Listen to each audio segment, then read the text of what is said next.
You're listening to the Journey Podcast. Are you ready to discover the innovative strategies that make home life harmonious for neurodivergent individuals? We'll give you all the details in today's episode. Hi, I'm Petra Brunbauer, and with decades of experience with sadness, pain, anxiety, and stress, I finally figured out how to leave all that behind. And this podcast shows you how to break free permanently so you can reclaim your sanity and find the self-esteem and energy to go after the life you desire. With real talk about mental health, holistic healing, and the tough journey of coming out the other end.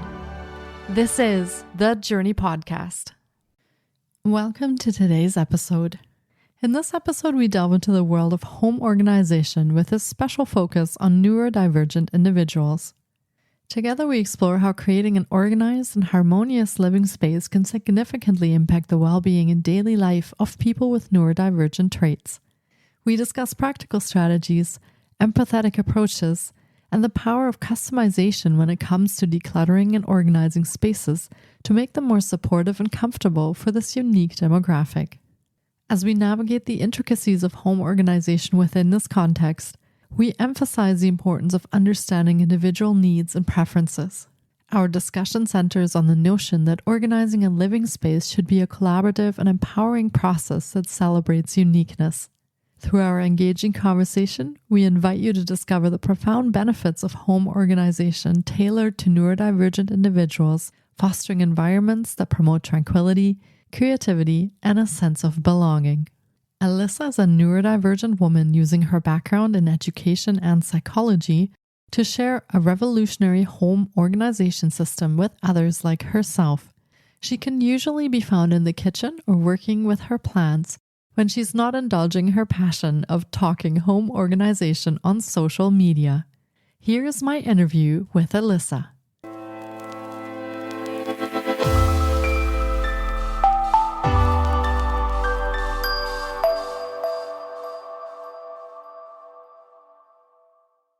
Hi, Alyssa. It's so great to have you on the podcast today. I've been looking forward to getting to chat with you because home organization for neurodivergent individuals is such an interesting space for holistic healing and well-being. Welcome to the podcast.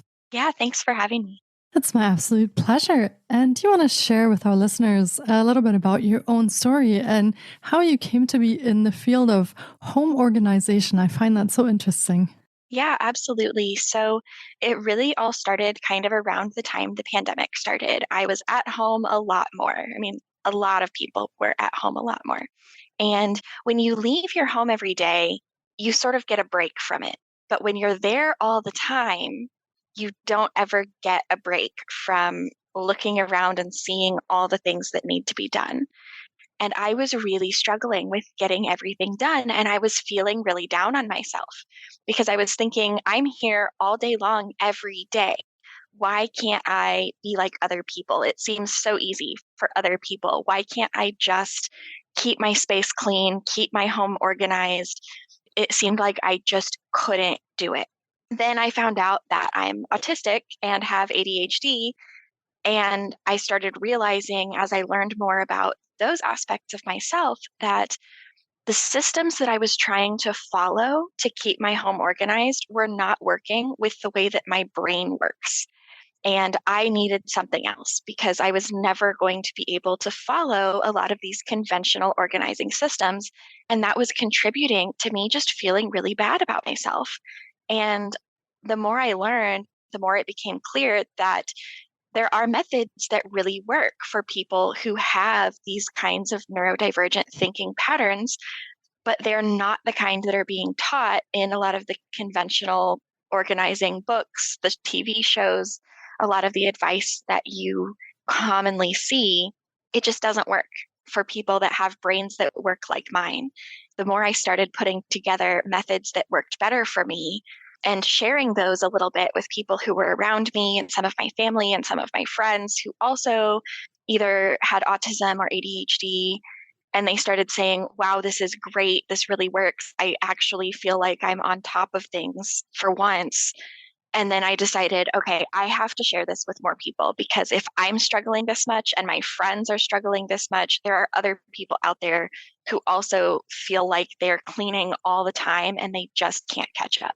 Yeah, thank you so much for sharing that story with us. And it's very interesting that you say that, because I personally didn't even think that there is a difference in how you would organize if you have ADHD or autism. So I'm very curious to find out how your method in organizing is different from other techniques. So, the traditional advice that you get, the same thing you hear everybody say, is make it a habit.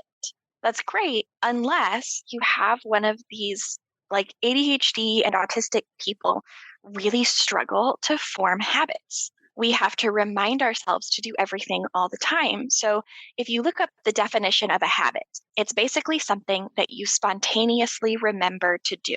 The classic example is that most people don't have to remind themselves to brush their teeth twice a day. They just remember. Well, I really struggle to remember that. I have to leave myself reminders. I have to set my toothbrush out where I'll see it to make sure that I'm doing those things and taking care of my health. So instead of relying on forming habits, my system relies a lot more on forming routines and keeping things around you that remind you to get into the flow of that routine so that you can get everything done without feeling like you're struggling to rely on yourself to just remember it. Yeah, that's very interesting. And I'm learning so many things as you're speaking.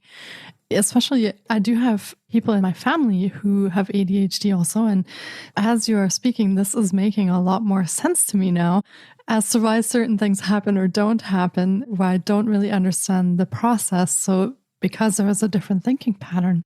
Very interesting.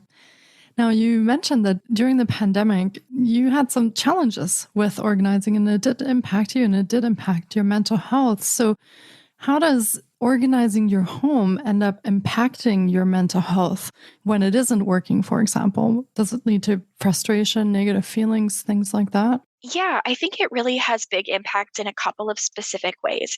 First of all, we know there have been a lot of studies that have been done that have shown that having clutter in your space is stressful. It's physically stressful on the body, being able to see all that clutter. So, that aspect of having disorganization is going to create stress. It's going to create kind of frustrated feeling, and it's going to show that experience in the body. You're going to have tension, you're going to have anxiety and those kinds of feelings.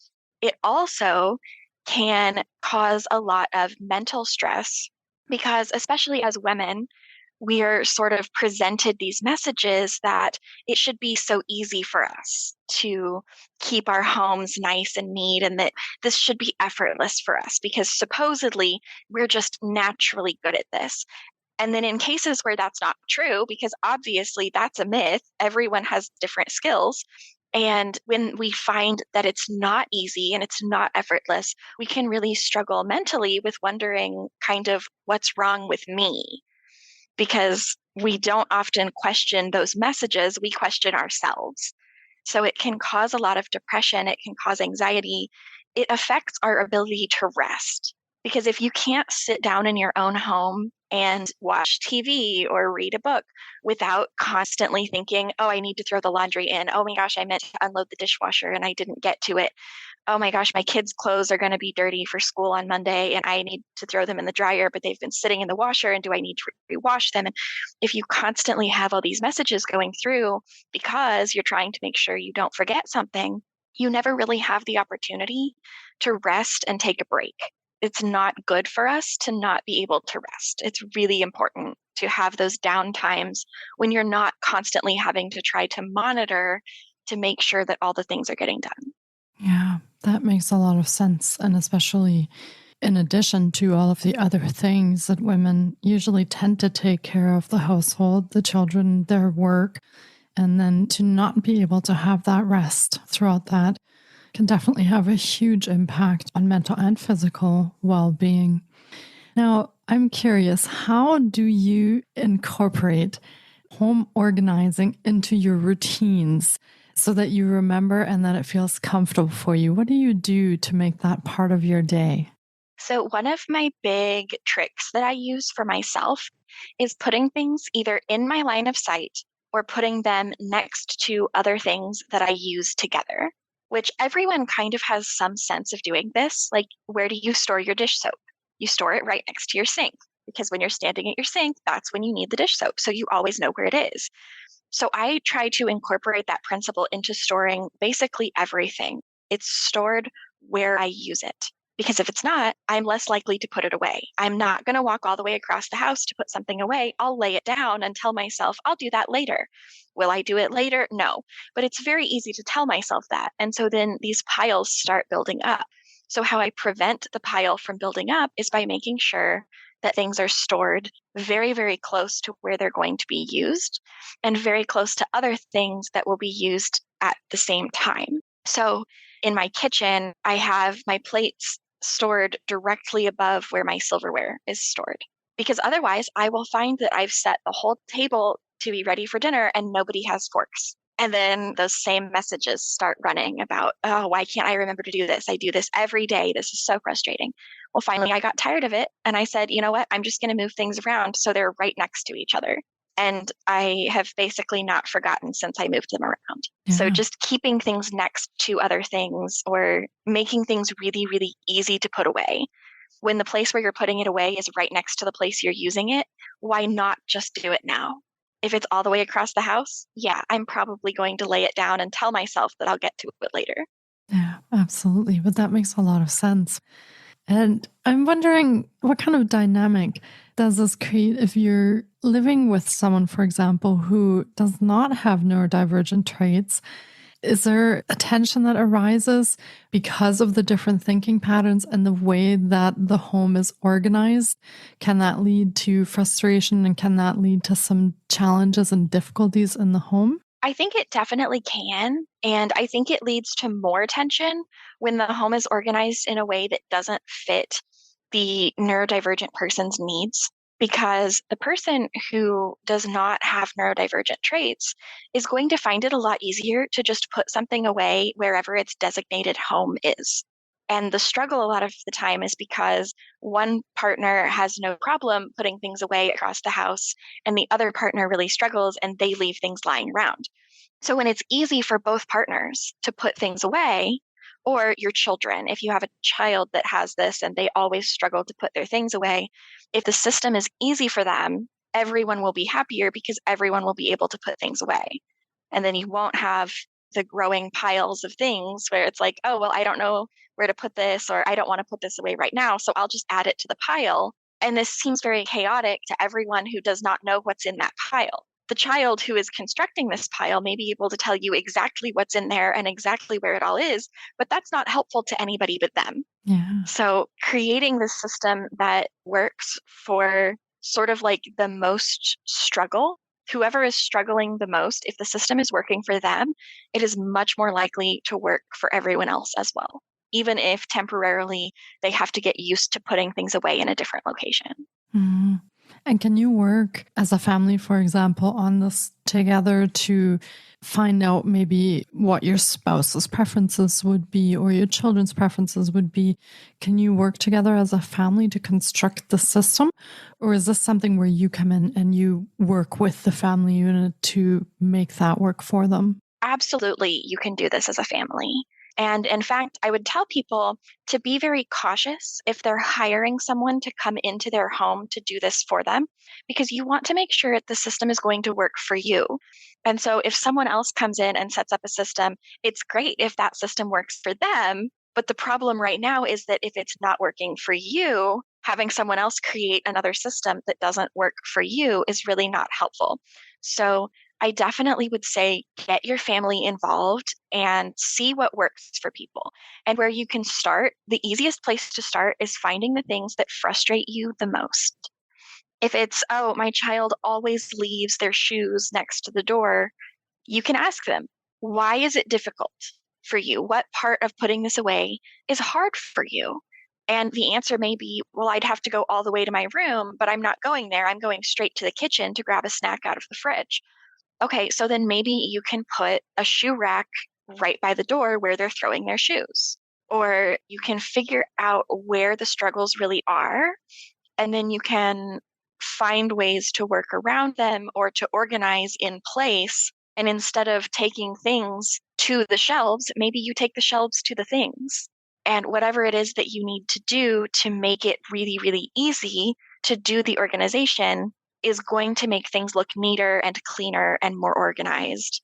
Even if it's not exactly in the place that you wanted it to be, it's still going to be an improvement over having things in a pile. Yeah, absolutely. And from your perspective, does that feel better for you as well, knowing that things are more organized and that you can actually work with that system? Does that give you a more positive feeling in the household as well? It does, because it sort of removes the responsibility from the person and puts the responsibility on the environment. So you can stop asking, why can't I do this? And start asking, where is my space not supporting me? So if you're piling all your shoes by the door, your space is not supporting you because you don't have good organization for shoes right by the door. That's not a personal failing. That's something that you can change about your home to better support you and the ways that you naturally use your space. Yeah, that makes sense. And that does sound like a change in perspective that we actually all should take into consideration, whether we are neurodivergent or not. That makes so much sense. Put the things where we're going to use them and where they best support us. That makes perfect sense. So I think anyone can try that in their home. And especially if they also have small children, I think this would be very helpful. Put the bins where the toys are so they can be put away right where they're playing and things like that. It seems to make a lot of sense to me overall. Yeah, it works really well with small children. And the interesting thing that I find is that if our small children are leaving their clothes on the floor, we don't look at them and say, why didn't you put this away? We look at them and say, oh, is the bar in the closet too tall for you? Or is the dresser drawer too heavy? Where in your environment is stopping you from being able to put these things away? And then somehow in adulthood, we stop asking ourselves those questions and we just blame ourselves for not being able to adjust to the needs of our environment, when really we should be adjusting the needs of our home to fit us. Yeah, that's a really good point, actually. And I'm wondering about another thing, especially for individuals who are not neurodivergent, but who are living with individuals who are. Is it okay to verbalize the things that need to be done? Or does that create a sort of blame or shame that things aren't getting done? So, for example, the garbage isn't getting taken out. You can see it's overflowing, but it's just not being done. Is it okay to say a little reminder and to verbalize that? Or is that not a good way to go about that? I would say that the best way to go about that is to sort of create a system. So, for example, in my family, we have multiple individuals with different types of neurodivergent traits in my family, which makes it kind of an interesting dance to get things done sometimes. And we've developed a system where we will say, I have something that I need to say to you, and I'm concerned that when you hear it, you're going to interpret it negatively. But I don't mean it that way. So I need you to give this the best possible interpretation that you can. Hey, I've noticed that the garbage is really piling up, and it would mean a lot to me if you could take the garbage out. And then we kind of know, I'm not nagging you, I'm telling you what would help me. I'm asking you for help because I know that you want to support me, and I know that you want to be a supportive part of the family that we have. And I also know that it's hard for you to remember. Mhm. So kind of discussing with your people in your unit, whatever that is, how you can support each other and what kind of language you can use, because it may be that some language feels like nagging to that person and other language really doesn't. And that's going to be very personal, and you'll have to work out with them what that is. But if you do it in the right way, being reminded can be really helpful, because a Mhm. lot of the time, for especially ADHD, but also autism, things like that, if it's out of sight, it's out of mind. Having someone gently bring it to your attention can be really useful. It just has to be done in a way that works for that individual. Mhm.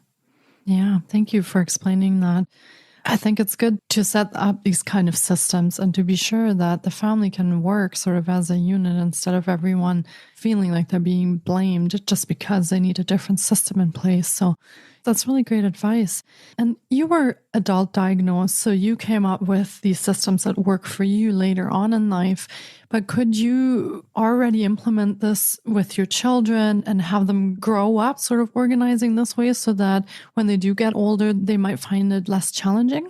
Definitely. Yes, absolutely. And a lot of the time, if you watch kids, you'll notice that there are places where they are really good at organizing and places where they're not as good at it. And a lot of those things come down to autonomy. What do they feel like they have control of? Because if you sort of leave them to themselves, they'll find their own system of organization. And the problem is that then parents or school systems or whoever comes along and tells them that's not the right way to organize. Here is how you do it. And so we change them from a system that works for them to a system that they really struggle with.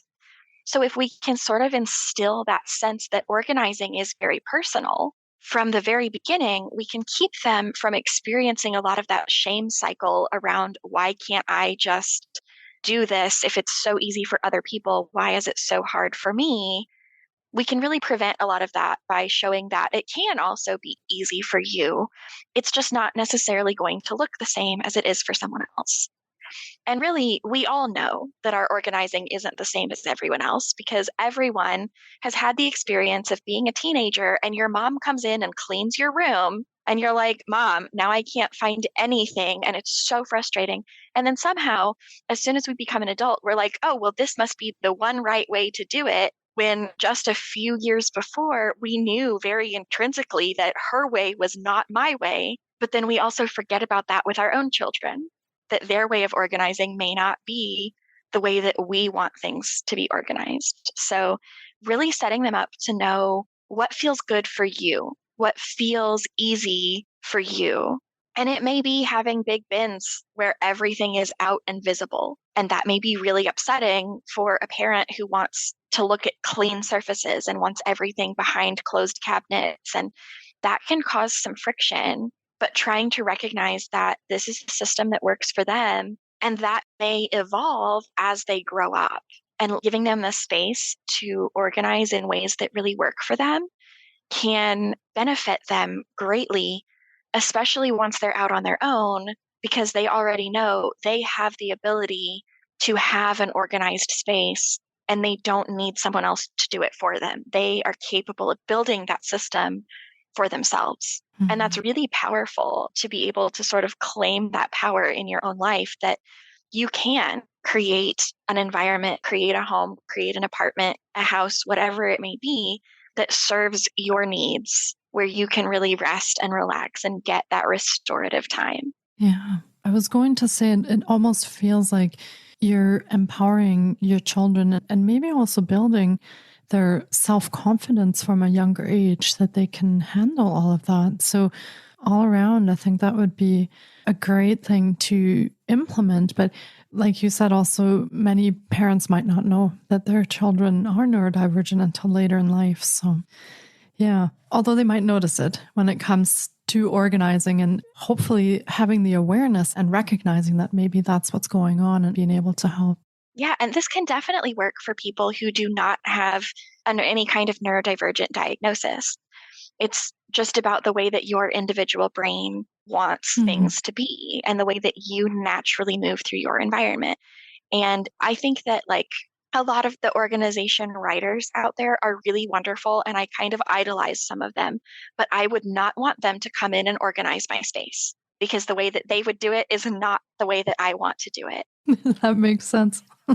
Yeah. So even if you don't have a diagnosed neurodivergence, it can still be really useful to look at the way that you're using your space and just ask yourself, is this supporting me? Or am I spending all of my time and my efforts supporting these systems where I'm not getting anything back? Yeah. Yeah. And often they come from mothers, fathers, or siblings who have sort of imposed these systems at a young age, and they might not work for everyone. So Yeah, that's a really good point and great advice. And thank you for explaining that. As I said, I've learned so much in this time that we've spent together. So thank you for going over all that. And could you maybe tell our listeners what kind of programs and services you have available? So if they feel this episode aligned with them and they'd like to work with you, how can they work with you and how can they get in touch with you? Yeah, so the best way to get in touch is definitely through my Instagram, which we linked in the show notes, and you'll be able to find that. That's probably where I'm the most active, where I hang out most of the time, one of the best places to chat with me. Also, you can find my Facebook group, which is a really fun, supportive place where we share the successes. Also, we kind of work through some of the struggles. It's a really wonderful place to sort of get some questions answered. If you want more than that, I have available on my website, which will also be linked, this really wonderful workbook that is a wonderful, we were talking earlier about, get your family involved, kind of ways to do these things. It's a wonderful way to do that. The workbook kind of starts in the kitchen because that is one of the most stressful rooms in our home, which makes sense if we think about it, because basically every other room, sometimes when we go there to relax, but we never go to the kitchen to relax, which means that we don't build in those systems where we can reduce that stress. And so it's one of the most important areas in the home to pay attention to. How is it supporting you? So this workbook is over 100 pages. It's very comprehensive, walking you through everything from how you think about your space to how is it physically organized, what do you need in your space that you're not getting, all the way to how do you interact with the space that you've created, because that's one of the most important pieces. Organization is kind of a conversation between you and your space. And this workbook really goes through how you can sort of implement ways to work with your space that work better for you and also for your home. Wow, that sounds like an amazing resource. And can people also work with you one-on-one? Can they get in touch and then you help them with their individual situation?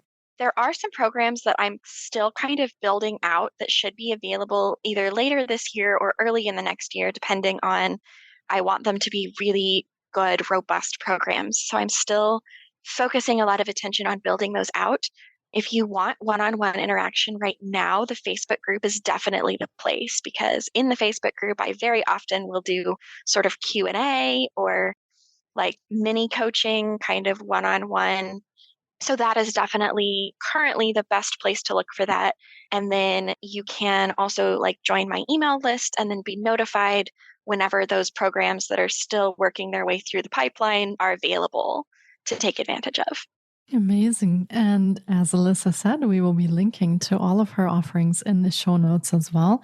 So be sure to check there for her Instagram and where to get the workbook and how you can join her Facebook group. And this has been another incredible episode, and I really hope our listeners have enjoyed our journey into home organization for neurodivergent individuals as much as I have. I know I've been saying this throughout the episode that I have learned so much, so I hope our listeners have taken away a lot of nuggets from this episode as well that they can implement in their own lives. And we'd love to hear how you're making out with some of the tips that Alyssa shared in today's episode. And Alyssa, thank you so much for coming on today and talking to us about this. I really appreciate your time and your wisdom on this topic. Thank you so much for coming on and speaking to us. It's been wonderful to be here. Amazing. Thank you so much. And take care, Alyssa. Thanks. Thank you so much for taking time out of your day to listen in. If you enjoy the Journey podcast, please support us by subscribing, sharing on social media, and leaving us a review. We appreciate you. And you can find more of The Journey on Facebook, Instagram, TikTok, and our website, thejourney.com. Sending you love and courage, and see you next time.